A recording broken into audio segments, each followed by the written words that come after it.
হরে কৃষ্ণ। শ্রীকৃষ্ণ জন্মাষ্টমী 2025 সালে কবে পালন করতে হবে? 15ই আগস্ট নাকি 16ই আগস্ট? শ্রীকৃষ্ণ জন্মাষ্টমী বাড়িতে পালন করা সহজ পুজোবিধি, জন্মাষ্টমী ব্রত পালন করলে উপবাসে কি খাবেন ও খাবেন না, এবং জন্মাষ্টমী ব্রতের সকল মন্ত্রসমূহ, বিধি নিষেধ নিয়ম আজকের এই পর্বে আপনাদের বিস্তারিত জানানো হবে। আশা রাখি সকলে কৃষ্ণ কৃপায় ভালো আছেন। নমস্কার বন্ধুরা, সিংহরায় ডোরবেলের সনাতনী বার্তার নতুন আরও একটি পর্বে সকলকে স্বাগত জানিয়ে আমরা আজকের এই আলোচনা শুরু করছি। ভাদ্রপদ মাসে কৃষ্ণপক্ষের অষ্টমী তিথিতে শ্রীকৃষ্ণ জন্মাষ্টমী পালন করা হয়। এই দিন ভগবান শ্রীকৃষ্ণের নাড়ু গোপাল রূপের পুজো করা হয়ে থাকে। জন্মাষ্টমী পর্ব খুবই গুরুত্বপূর্ণ একটি তিথি, যা ধুমধাম করে পালন করা হয়। বাসুদেব ও দেবকীর অষ্টম সন্তান এবং ভগবান শ্রী বিষ্ণুর অষ্টম অবতার ভগবান শ্রীকৃষ্ণ কংসের কারাগৃহে জন্মগ্রহণ করেন ভাদ্রপদ মাসে কৃষ্ণপক্ষের অষ্টমী তিথিতে ও রোহিণী নক্ষত্রে। প্রতি বছর এই তিথিতে শ্রীকৃষ্ণের ছোটবেলার রূপ ননী গোপালের পুজো করা হয়। জন্মাষ্টমী অত্যন্ত গুরুত্বপূর্ণ উৎসব, দেশ জুড়েই পালিত হয় জন্মাষ্টমী। তবে জন্মাষ্টমীর আরও অন্যান্য নাম রয়েছে, সেগুলি হলো কৃষ্ণাষ্টমী, গোকুলাষ্টমী, অষ্টমী রোহিণী, শ্রীকৃষ্ণ জয়ন্তী। শ্রীকৃষ্ণ জন্মাষ্টমী 2025 সালে 16ই আগস্ট পড়েছে, নন্দোৎসব পড়েছে 17ই আগস্ট। অষ্টমী তিথি শুরু হবে 15ই আগস্ট রাত 1:16:08 থেকে।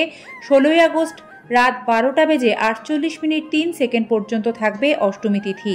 16ই আগস্ট মধ্যরাতে পুজো শুভ সময় থাকছে রাত 12:04 থেকে রাত 12:47 পর্যন্ত। বন্ধুরা, ভগবান কৃষ্ণের জন্ম রোহিণী নক্ষত্রে হওয়ায় জন্মাষ্টমী ব্রত পালনে রোহিণী নক্ষত্রের উপর গুরুত্ব আরোপ করা হয়। তবে এবছর রোহিণী নক্ষত্র 17ই আগস্ট ভোরবেলায় শুরু হচ্ছে, আর জন্মাষ্টমী 16ই আগস্ট। সে কারণে এবছর জন্মাষ্টমীতে রোহিণী নক্ষত্র পড়ছে না।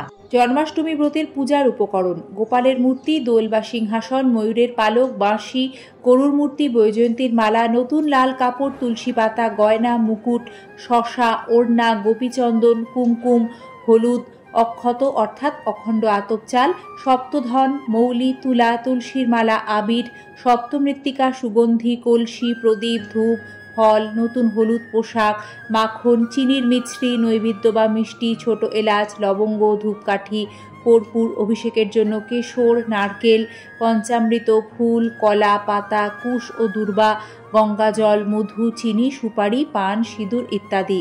মাখন, মিছরি, তুলসী পাতা, হলুদ রঙের পোশাক, চন্দন, ফুল ও পঞ্চামৃত ছাড়া গোপালের পুজো অসম্পূর্ণ থাকে। জন্মাষ্টমী ব্রত কিভাবে পালন করতে হয়? শাস্ত্রমতে জন্মাষ্টমীর আগের দিন নিরামিষ অন্ন খেয়ে সংযম পালন করবেন এবং রাত 12টার মধ্যেই খেয়ে নেবেন। ঘুমানোর আগে ভালো করে ব্রাশ করে মুখ ধুয়ে ঘুমোতে হবে। জন্মাষ্টমীর দিন সকাল থেকে মধ্যরাত্রি পর্যন্ত উপবাস এবং জাগরণ। উপবাস থেকে পুজো বিধি শুরু করতে হবে।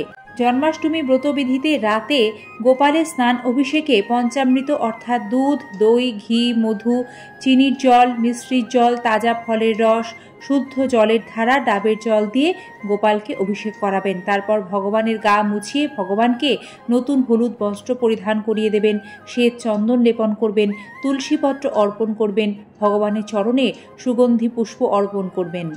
ভগবানের অভিষেকে শঙ্খের ব্যবহার করতে হবে এবং যে জল নিতে হবে তা একটু ঈষদুষ্ণ জল নেবেন। তারপর ভগবানকে পিষ্টদ্বীপ দ্বারা আরতি করতে হয়। পিষ্টদ্বীপ হলো চালের গুঁড়ো, ময়দা, ঘি সহযোগে তৈরি প্রদীপ। 9টি পিষ্টদ্বীপ তৈরি করে ভগবানকে ঘড়ির কাঁটার দিকে আরতি করবেন। আরতির নিয়ম: ভগবানের চরণে 4 বার, নাভিদেশে 2 বার, মুখমণ্ডলে 3 বার ও সর্বাঙ্গে 7 বার। তারপর ভগবানকে মাখন, মিছরি, মালপোয়া, তালের বড়া, ক্ষীর, পায়েস ইত্যাদি আপনার সাধ্যমতো ভোগ নৈবেদ্য নিবেদন করবেন। আর চাই দিন ভগবানকে মাখন, মিছরি, তুলসীপত্র সহযোগে কিন্তু অবশ্যই নিবেদন করতে হবে। এরপর ভগবানকে পঞ্চপ্রদীপ, ঘিয়ের প্রদীপ, কর্পূর, ধূপ, দীপের বাতি দেখিয়ে আরতি করবেন। ভগবানের সামনে শুদ্ধ গাওয়া ঘিয়ের একটি অখণ্ড প্রদীপ প্রজ্বলন করবেন। ভগবান শ্রীকৃষ্ণের প্রণাম মন্ত্র উচ্চারণ করতে হবে: হে কৃষ্ণ করুণা সিন্ধু দীন বন্ধু জগৎপতে, গোপেশ গোপিকা কান্ত রাধা কান্ত নমঃস্তুতে, নমো ব্রহ্মণ্য দেবায় গো ব্রাহ্মণ্য হিতায় চ জগদ্ধিতায় কৃষ্ণায় গোবিন্দায় নমো নমঃ।